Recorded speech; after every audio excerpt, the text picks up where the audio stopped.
and welcome back to Argyle Digital CMO Virtual. My name is Brittany Sullivan with the Argyle Group. A couple of notes before I turn things over to our speakers. First, a quick reminder to stop by our sponsor's virtual booth at any time during today's event and for the following week. Sponsor booths are accessible from the main agenda page for this event. To ask questions throughout the session, simply type into the Q&A chat and we will address your questions at the end of the session. Now, I'm thrilled to introduce our speakers, Paramita Bhattacharya, Chief Marketing Officer at Blurb, and Mike Kazmazak, Vice President of Marketing, Digital Energy and Buildings and Market at Schneider Electric. We are pleased to have Paramita and Mike with us for today's fireside chat titled Conversational Marketing, How to Improve Conversion and Drive ROI. Welcome, Paramita and Mike, over to you. Thank you, Brittany. Mike, it's great to be here.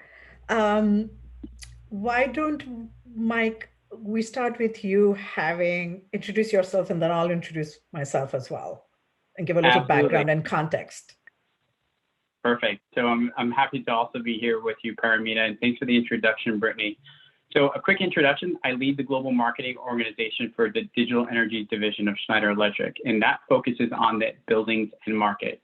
So my team is really responsible for driving the marketing strategy for the end market and segments, launch of the products, channels and partners, thought leadership and communication, and most importantly, our digital customer experience. And that's exactly what we're here to talk about today, right? The customer experience. But if you're not familiar with Schneider Electric, our purpose is to empower all to make the most of their energy and resources. So bridging the progress and sustainability for all. And at Schneider, we call this Life is On. So our mission is to become the customer's digital partner for sustainability and efficiency. But in short, we work with all energy consumers, including you and the organizations you work for, as well as the energy producers, to help them make more informed decisions around optimizing their energy usage and also achieving their business goals. So I'm really looking forward to the conversation today with Paramita. And Paramita, why don't you share a little bit about yourself? Yeah, thank you, Mike. Exciting. Hi, so I'm Paramita Bhattacharya. I'm the Chief Marketing Officer right now of an e-commerce company called Blurb. We basically have software for book creation and then the entire process of publishing as well as printing. And we generally in the marketplace compete with Shutterfly and companies of that kind, Snapfish. I have spent a lot of time in the technology landscape. I am based out of the Silicon Valley, and I've worked in the past for companies like Nokia, Hitachi, and Adobe. And this topic is really interesting, as in the last few years, we've all gone from, just focused on go-to-market from a product perspective, really focusing on customer, and then the customer journey, like Mike, you said. So I'm looking forward to discussing what are the sort of the new things that we do in conversational marketing while it's been around for a long time. And I know, Mike, you have experience in that field, has really taken momentum and steam in the context of engagement and how we engage with our customers.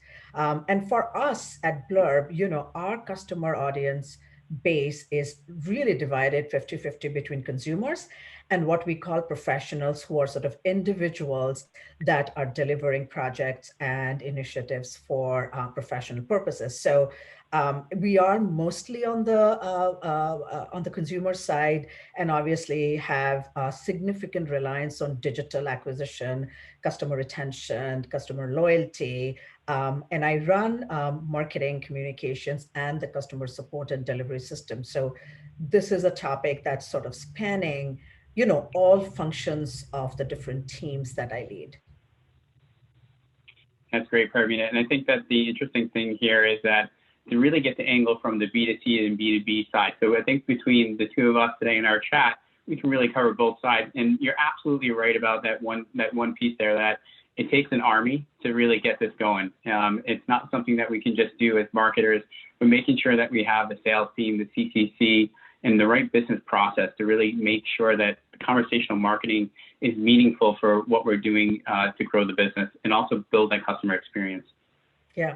So Mike, how in your organization are you right now harnessing conversational marketing and essentially looking and driving ROI? Yeah, it's a great question. So I think the first and foremost important step in conversational marketing in any marketing for that matter, is that knowing your customer, like who are they? What are their needs? Conversational marketing is not new. In fact, as you mentioned, Paramita, before, that's how I started within Schneider Electric 12 years ago. I was answering those one-to-one live chats in the customer care center. I can tell you it's not easy at all. It's not as easy as you would think. And balancing between multiple customers at one time, making sure that you're providing the right answers and doing it timely, it's a hard act to balance, right? And coming from an organization which covers B2C, but primarily B2B with a heavier weight, these types of conversations become critical to ensure you're supporting both your end users and your partners throughout their customer lifecycle and relationship. So for Schneider Electric, these types of chats still exist today. Believe it or not, 15 years ago, or probably 15 years plus, we started those conversations, but they still exist. And providing pre-sale support and after-sale technical chat is something that's so critical. Even though these two areas serve very different needs for the customer lifecycle, they have really two simple objectives. One is to provide the best possible customer experience. And two, it's really to increase sales. So even for the technical support, there's an expectation to really provide the level of satisfaction to retain customers, but also look at the opportunities to upgrade in current products, sell warranties, and service contracts, and also identify underlying opportunities to path to sales, right? So no matter if you were in the technical side of supporting a product, and probably closer to what you're doing, Paramita, with the CCC, or in the sales side, working inside sales, they really have the same common goal. But this type of conversational marketing is not completely efficient and scalable. And we've learned that because it takes resources to do that, right? And that's where AI and automated conversations come into play. And with these two types of conversation platforms, we can now uncover, some of the most complex and unique situations through live chat, but provide repetitive and most intelligent answers through chatbots. And the return on investment is pretty clear to calculate for me. And it comes in three areas. One is the ability to decrease support costs, right? So we talked a little bit about what exactly that means as far as, after sales and pre-sales, but balancing between these two strategies becomes super important. Also, the second thing is the ability to increase the speed of sales cycle, right? So making this available more, at any point, 24/7 a day, it increases the sales potential. And the last piece I would say is this ability to increase customer satisfaction, right? And return on relationship. And I'll talk a little bit later on about that relationship piece of it, where we're going from experience to relationship, and this is all driven through digital. So what have you seen, Paramita, in your organization and the ways that you've harnessed conversational marketing to improve the conversation, but also drive that ROI? Yeah. So I would say, given that we are an organization that's e-commerce, and obviously we have significant amount of interaction that's happening, from a support and a service perspective and a customer care perspective. So our larger focus right now is to really use sort of that element of conversational marketing through live chat and reduce friction, encourage quick answering, and then just removing roadblocks. And like you said, you are trying to speed up the sales cycle. I'm trying to speed up the, the customer's buying purchase path through live chat and answering everything. From an ROI perspective, it is save time and resources. I have a combination of a team that's obviously addressing questions of different kinds, from a support perspective. And to be able to have the component of live chat really gives us relevancy and immediacy, especially for a product like ours, where somebody is in their, purchase path at that point of time. So super critical. And it's very evident the minute we have put this, and we've done this for over a few cycles and few years now, but having live chat increases our user experience and our CSAT and NPS significantly. And I know that we've done some answer bot, but we are now scaling to try to do chatbot for like full functionality of chatbot. And the goal would be like, we would look at saved times and resources, this is directly impacting our revenue. It obviously impacts every stage of our life cycle, both post and pre. And then the user experience component is something we are really focused on. And then after our support. So we are definitely using, I would say, a slice of conversational marketing, and I'm looking to really expand that with the next version, which would be the full chatbot functionality, and then bringing it forward into every stage of our life cycle and not really just be focused on sort of one aspect of it. So that's how we are harnessing it right now and driving ROI. Yeah, that's a great example, Paramita. And I think that, this is also, like we said, it's something that been around for so long, but in fact, it's something that we're still innovating and thinking about how do we integrate it more into the customer journey itself. So it's something that for anybody that's really starting on this journey, it's something that has to be scaled, and part of the customer journey itself. It's so critical. That kind of brings me to the next question. So, Paramita, what personalized approaches can be taken to enhance the overall customer journey? What does this experience of automated conversations play? Yeah, so I would say, as I mentioned, I think our core right now is how can we support our customers in asking, who are asking sort of all sorts of questions, especially in the consumer base, everything from where is my order to, how to download a tool to how does a finished product, look like and consultative. And I look at this in sort of two areas of personalization. One is really getting to that level of scalability, but personalized enough that we can, address everyone within the context of what they're asking. And then the other is really looking at it from a perspective of more, augmenting that purchase path where they are not in the immediate purchase path, but providing the general assistance, providing the consultative experience. And that could be anything from, yes, they are here on the site and they're trying to find, just which tool to use, and that could be just leading them towards the right calculator or the pricing calculator or, some sort of product guidance path.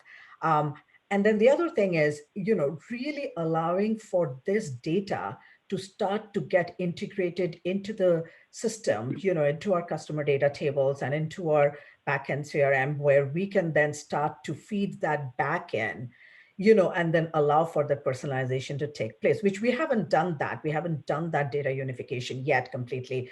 But our hope is that we would get to a place where we are then welcoming someone who has visited the site before and, or has already purchased from us and be able to help them at a one-on-one user level. And, we already do have a lot of data from a perspective of, people that are coming in, but all of that data sort of needs to get tied to drive that level of personalization. So I look at both automation and personalization sort of hand in hand playing such that you can make them more meaningful to where the customer wants to go. I hope that answers what you were thinking. And I'd love to hear what you guys are doing.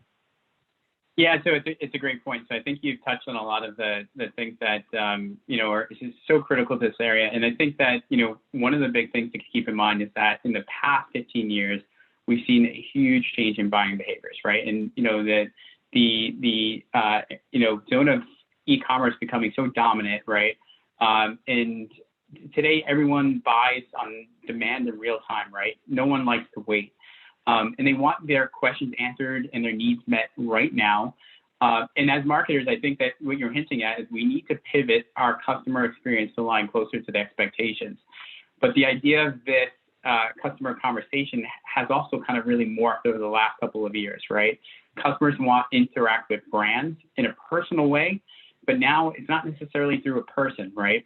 And through the digital engagements that we have today, these experiences are becoming really around building digital relationships. And this is super important because as we get closer to having this relationship, we start to know more about the customer. Knowing this, what the customer wants it becomes a super, I would say, important tool for us. And what I see is data now becomes king. And we can say step aside content. Data now has the crown, right? And you probably heard an earlier, talk exactly on this point of data. And data is the way that we start to take these conversation technologies, leveraging that we're learning from them, becoming more available 24/7, becoming more accurate to their needs and more aligned to what the customers want right now. I think the approach that we've taken at Schneider Electric is first and foremost mapping each of these customer journeys.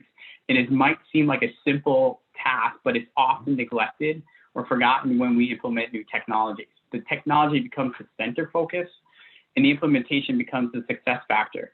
But that's not really the case, right? The customer experience along that journey is success factor. And that's where we really need to reset ourselves a little bit. The second part of the approach, I think, is coming from the realization of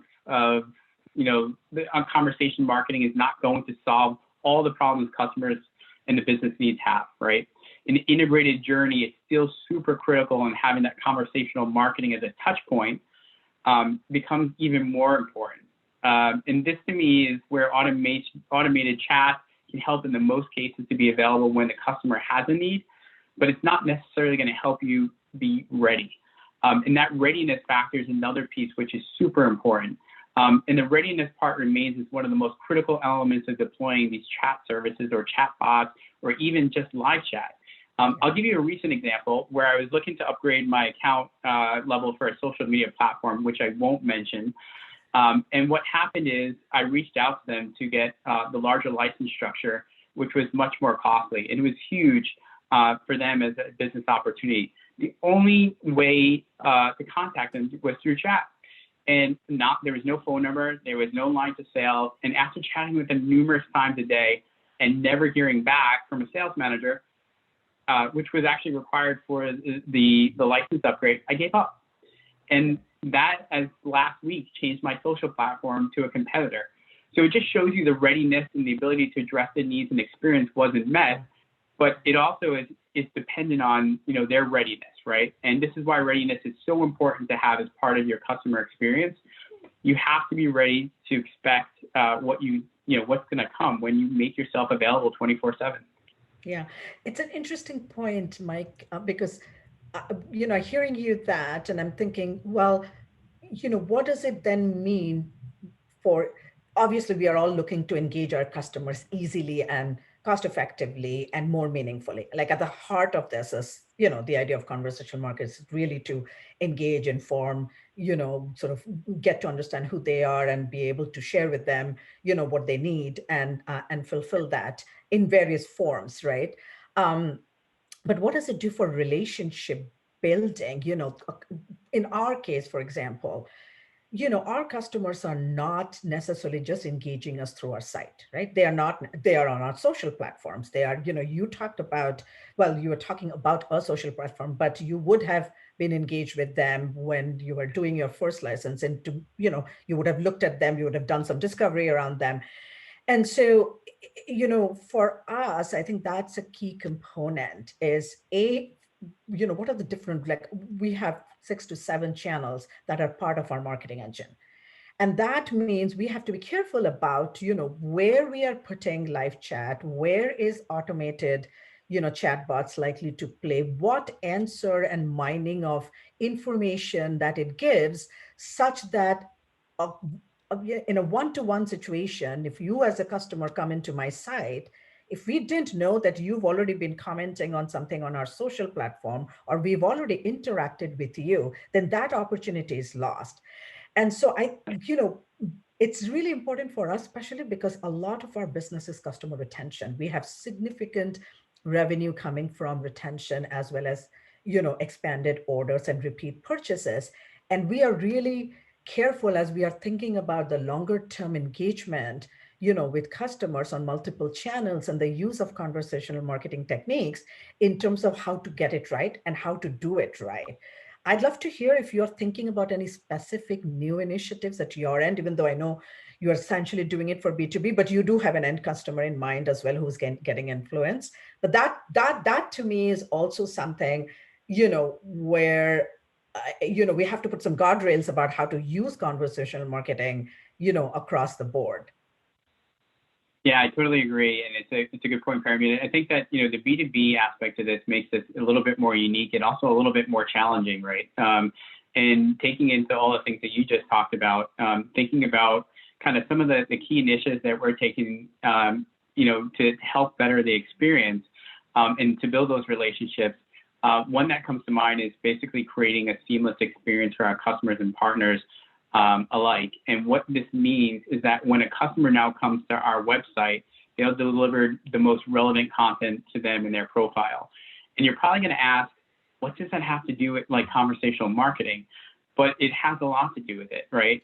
And this is the other things that you can really engage and pull from the conversational marketing elements of having chatbots to get the information and data that you need. So the matter is that we need the data to understand who they are. Who are we talking to? What type of content we should be offering these profiles based on their needs. This all becomes uncovered through the use of the data that we're getting from chatbots or from these conversations. And we can leverage this data for automated conversations to enhance what they're doing today, to have the right conversations, to ask and answer the right questions. So this seamless experience that we're putting onto the web really becomes one of the areas where we can take that conversational marketing approach and apply it to better the experience itself and start to learn more about them. And, you know, data starts to become something that kind of flows seamlessly between what you have on the web, what you have in your social platforms, on what you have in your chat platforms. And these connections start to build that experience. And that all becomes part of what you want to create in the larger funnel. And B2B is a very unique situation where that funnel is probably much longer than it is B2C, right? And we have to nurture some of these relationships. So we better the customer experience in all those areas like the web to build a better and stronger relationship with our customers. And this is all coming from data from these types of things like chatbots or live chat. So it's almost like a symbiotic relationship between the stuff that we're doing today to address the customer, help them with their immediate need, but also taking and leveraging that information to build a better digital relationship with them. Yeah, and I think you're talking about what would naturally be the next sort of place, I think, for all of us to go, which is, you know, are we uncovering customer needs through this tactic and through this, you know, through conversational marketing? And then what are the benefits of asking questions? I will say that at our end, you know, I want to say that is sort of almost at the tip of the iceberg. I think we've been really focused on conversational marketing, essentially being the channel to address customers that are coming in with the problems and issues and doing some guidance and aiding and informing. But we are starting to learn in terms of, you know, asking for proactive things or taking whatever we are gathering from those issues, problems, and then feeding them as the top issues that can perhaps needs to be influenced at the product roadmap side, you know, that perhaps needs to be influenced on the operational side, that perhaps need to be solved on the pricing side, or, you know, some other issues. So we are definitely, I would say, at the early stages of using it to uncover, you know, customer needs.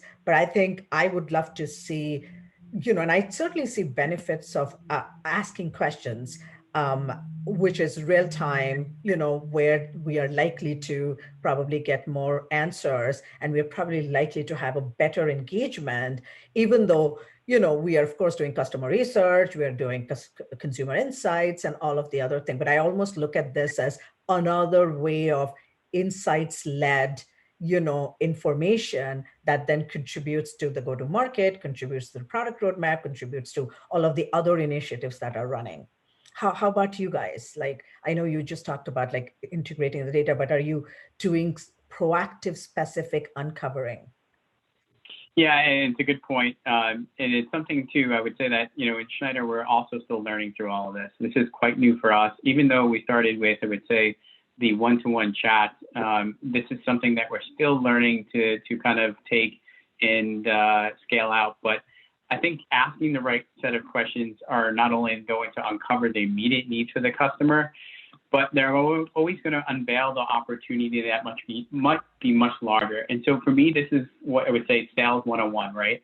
With conversational marketing, you want to address the customer needs as quick as possible. You want to make sure they're satisfied and getting them to the right answer, essentially. But finding that nugget that leads to larger opportunity is also what we want to think about. So this unveiling truly needs to come from asking the most basic of questions and then leveraging their answers to learn more about them, right? And therefore having, a message tree that allows you to have a conversation. This is the reason why we're leveraging a good platform for chat that, to have that conversation. And a large number of the chatbots that we have today that are homegrown fail to be effective because they lack the ability to leverage the conversation learning and the AI to make sense and continue to adapt and build the experience for the customer. So as we ask, more automated questions, we learn more about them, and we know we can become closer to the customer, solving their pain points and also addressing their needs, or closing the buying cycle becomes something that's much more efficient. But it would be interesting to hear, Paramita, with your experience and what you've been doing, and I know you're trying to continue to scale this out. Tell me a little bit about your framework today. Your marketing framework looks like, and how is this an efficient strategy that you guys are using, all together? Yeah. So I would say that, at the heart of our marketing strategy is, of course, to grow revenue and to, customer acquisition and customer retention. And we are running a multi-channel, omni-channel marketing and an experience, of course, hopefully, the right kind of experience across the audiences.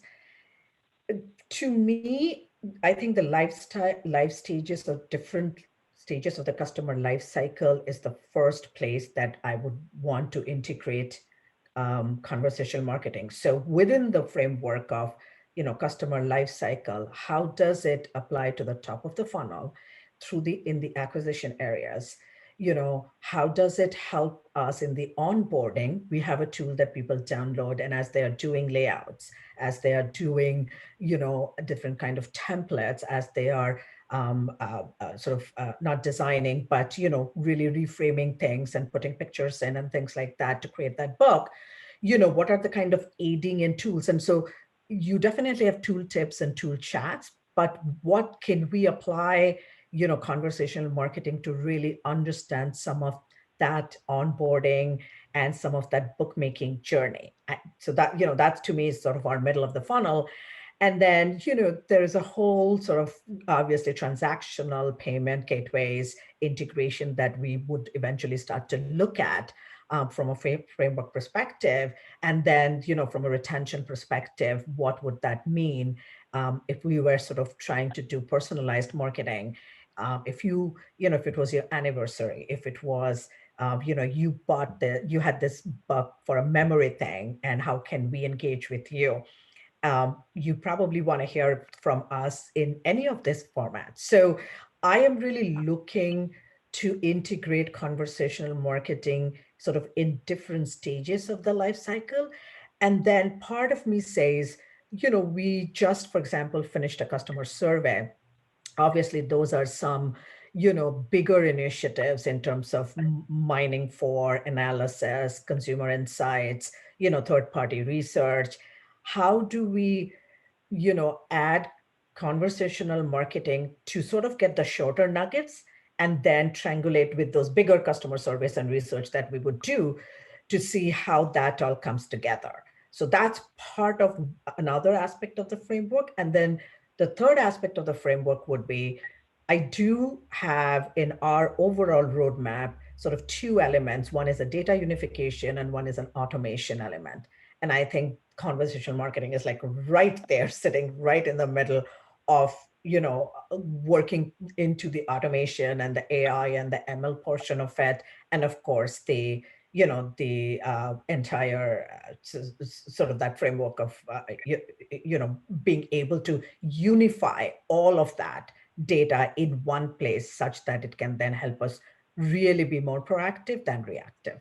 So that's, I would say, the conversational marketing itself doesn't have a framework, but I definitely see it a bit, its place within our larger marketing framework. How about you? Yeah, I love that. Yeah, I love that. And that's a great example of how you're really engaging, and then you're recommending based on some of the things that, based on anniversaries or life moments, and then you're finding a way to support them, which I think is just it's a great way to start to look at the framework. And you know what? One of the things that's interesting about this is I can share a little bit on the B2B side around kind of the framework and how we're addressing the customer experience at the core. But with this, we also need to consider that sometimes the first contact or engagement with a B2B company, it's not a point of sale, right? And we need to have a full funnel plan in place because they're not necessarily looking to buy, they're looking for information, or they're looking to start to find a way to, I would say, just engage with us, right? And so from the moment the customer has their first contact with you to the time they buy, the cycle is much longer than a transactional type purchase, right? And this is why it's slightly different framework for conversational marketing, I think, and the usage of things like live chats and bots. We still leverage the first engagement of a chat, but we now understand who they are and what they're looking for and how we can help them, right? And this becomes the new form of the lead, the new lead form of the future, right? Yeah. Hate to say this, yeah. but in the end of the day, what's going to be interesting is that I don't see lead forms kind of continuing to exist. Nobody likes to fill these out, right? And it's one of the things that we struggle with all the time with marketing automation. They're not able to complete a full form, and we don't get all the contact information we need. So, data, becomes important, and getting that data in a new way becomes very important. The other thing I would say is, after learning their needs, it's time to step in and help make a recommendation. And these are things like you were saying, product selectors, and figuring out what's the best experience to help them narrow down the decision. And in a B2B environment, this also may mean that we're passing those opportunities to somebody externally to fulfill, like a partner or to a distributor, right? So we can also make this seamless connection between our partners to make sure that they become the point of sale. And this is where automation starts to become more of an ecosystem, which is great, right? We can start to have those conversations. We can lead them with the end user and then fulfill them through our partners. And the last thing I'll leave you with on this is, because we're looking at the whole idea around, B2B kind of environment, marketing automation becomes so powerful, right? To make sure that when people are not ready to buy, we're taking that information from, those chats and making sure that we're putting them in a nurture stream. And so the automated marketing means that we can talk to somebody that, wants to buy in 2 weeks. They want to buy in, 5 months. They want to buy in 10 years. The projects are small, big, right? But we know how to, react and engage with them, right? And we have a solid plan to make sure that we follow this up. Yeah. So, Mike, what do you think of the future? What do you think the future holds for conversational marketing, and how teams like yours and mine and other leaders like us are going to utilize it? Yeah, it's a great question. So one of the things, and I think we were chatting about this offline, is that the pandemic has really changed the world, right? So we've all seen dramatic shift in customer behaviors and adoption of digital during the pandemic. And I'm sure as marketers, you've experienced a strong shift in digital marketing activities that you were probably trying to deploy for the last 5 years, right? But what has changed is the world itself. And why we've adopted, digital is because we want to become more resilient. Companies want to become more resilient. Consumers want to become more resilient. And we see this everywhere, right? In the most common of tasks, like grocery shopping, believe it or not, over the course of the pandemic, 68% of shoppers, including myself, bought their groceries online, right? Without leaving their home or interacting with a single person. And this is because the shift is digital. And so with this, the human interaction becomes very, very little. So what I also see kind of this, future is basically, with the experience of the pandemic and what we saw, we also, we long for that kind of human interaction. And this is where, we've both been talking about this, that part of this conversational marketing and talking with, things like live chat and chatbots, help us kind of get to the customer need. But we also need to make sure that we have that engagement. And we saw that when people were calling into the customer care center just to talk about their lives, right? Because they missed that human interaction. So what I see really for the future is that, a few things. One is that we need to do a mix of things that are, full encompassing of the customer experience. We're going to see data become king for marketing and sales, right? And then most importantly, human conversations remain as part of that integrated relationship. So digital relationships, customer relationships will continue to remain. And if we can do all these things successfully, we'll learn how to apply the tactics over the entire journey and really master the art of conversation. Yeah. It's such a good point you bring out, especially that our worlds have changed with COVID. When I was thinking about this yesterday and chatting with you as well, I look at definitely. I think I think the future for conversational marketing is definitely very bright.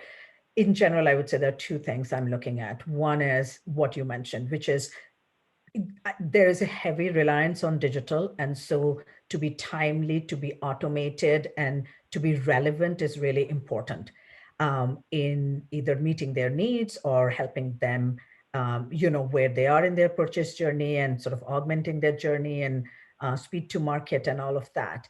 But allowing for a human interaction as well. I do believe that while our reliance on digital and chatbots is going to be a lot, that it needs to be balanced by some level of human interaction at the right places and at the right juncture. And I think that's true even for B2C as much as it for B2B, where some opportunities need to definitely have a salesperson in front of it. But even in this case, some discussions need to be, with a human person, and really allowing for that combination to happen. So I do think I expect us to go into that kind of hybrid, automation chats as well as human interaction of live chat or, other multi-channel supports of customer support. The other thing I strongly believe is customer experience has started to become as important as the product. We all, have a product, right? We all sort of sell a product or have a product that does something. But the experience of it has significantly shifted to be largely as important as the product. And if that is the case, and that's what our customers are gunning for, the customer experience, the product, the service, all of that then forms the ecosystem that we have to run. And so conversational marketing becomes really important. You just talked about lead forms, going away. Who would have thought that was the biggest way of getting prospects in through the funnel, right? But I think that's what we are all moving towards, where, whether it's a B2B customer, whether it's a partner, whether it's a consumer, like someone at our end, they are all going to look at their engagement, their experience with the company and the brand, as much as they're going to look at the product and the pricing and the product features and attributes. So from that perspective, I see as a marketing leader needing to invest as much in that area as much as the product roadmap or the product marketing elements of other things that typically all of our marketers do.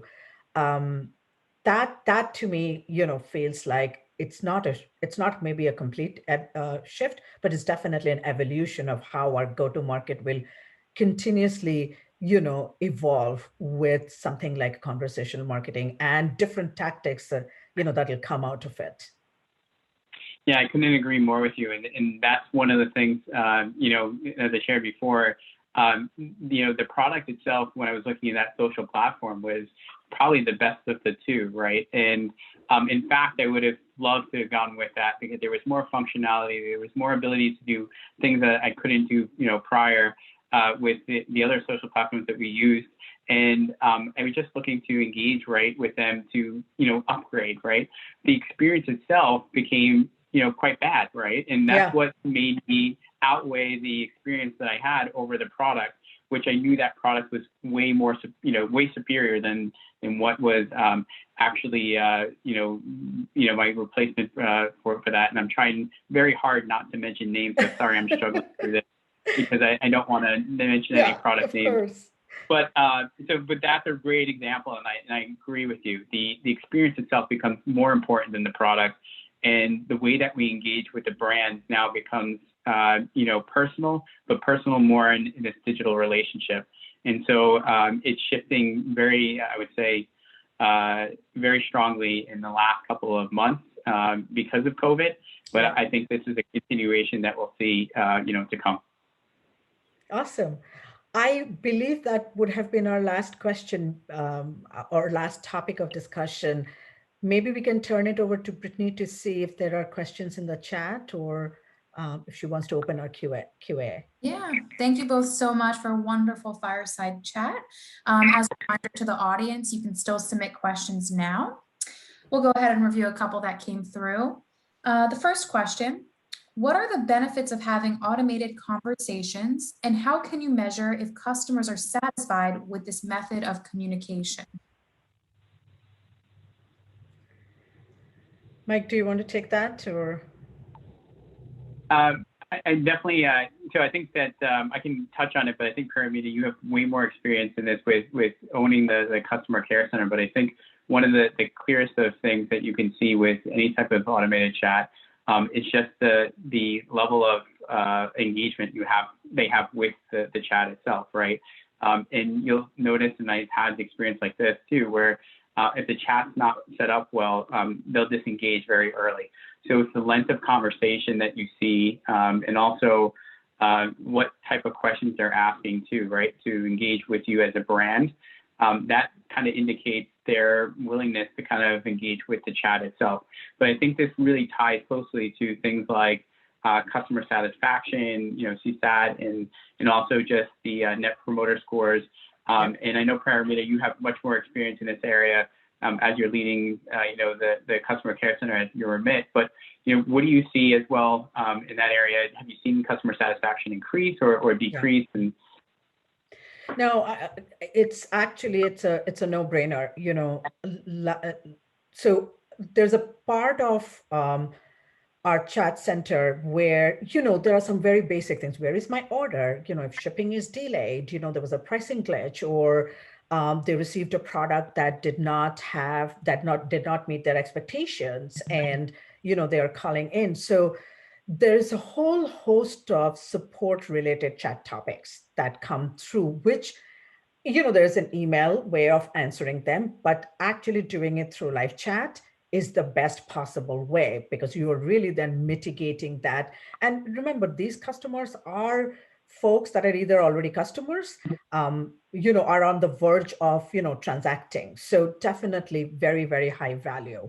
And then I think there is a set of, topics that are really related to sort of, I call them a little bit higher level. They are essentially telling us either, there is a, there is some element of some portion of our product that we need to improve for, or we haven't maybe perhaps been thinking through some aspects of our delivery system, that we may need to be thinking about, or there's some other uncoverable thing that we haven't done. So, there's certainly other kind of topics that surface, through chat from that perspective. And then my expectation is when we move into really proactively aiding, as somebody is coming through and not just in the support care area, then we'll probably see more of the top of the funnel questions, which, we do see some, but we don't see a lot just because of where it is integrated today. Great, thank you both so much. We do have time for one last question. What types of AI chat topics are you not automating to maintain that human touch, and why? I can take that, and then I'll turn it over to Mike. We definitely will not look to automating something that needs a walkthrough, because it is so personalized that you almost cannot automate, sort of a tool feature element that somebody is run in because of the nature of their project or the nature of something that they are building. We probably will never automate something. We'll watch for all the typical questions and topics and look for the topics, the top 5 topics in terms of themes is what we would automate for. Like I said, where is my order? Definitely an automatable subject. If my shipping is delayed, where do I go? The other thing I would say is that I haven't touched upon, but it is definitely on our roadmap, is integrating that with our help areas. and with our community and knowledge base. And so there is definitely going to be some, back and forth in terms of what our help center and knowledge base can say and what we really are automating, because some of that automation is pulling out of that knowledge base and pulling out of that help center. And then do we duplicate that in that manner and just make for its availability, or do we actually add for more topics? So it's definitely, I think, differs business to business. I'm sure, Mike, if you were going to think about what not to automate, your topic list would be much different from mine. Yeah, I agree. And I think some of the things that you touched on, Paramita, as well, and what not to automate is you don't want to duplicate some of the tools that you have in place. And so we also have really great knowledge base set up so that way people can go and get their own answers. And so automating something like that, maybe we don't want to duplicate the experience, but we want to enhance it. And so that's where we're always looking to also build on. The other piece of this too is, we're also in the pilot phase of putting in more automated chat, and we are, sometimes looking at more top of funnel type things, right? So we use our, technical side, the one-on-one live chat, and the pre-sale support to really, cover one type of need, right, from the customer. What we're exploring right now, and which is really interesting, is basically top of funnel engagement, right? Uncovering and using that to, essentially use this as a new way of lead form, right?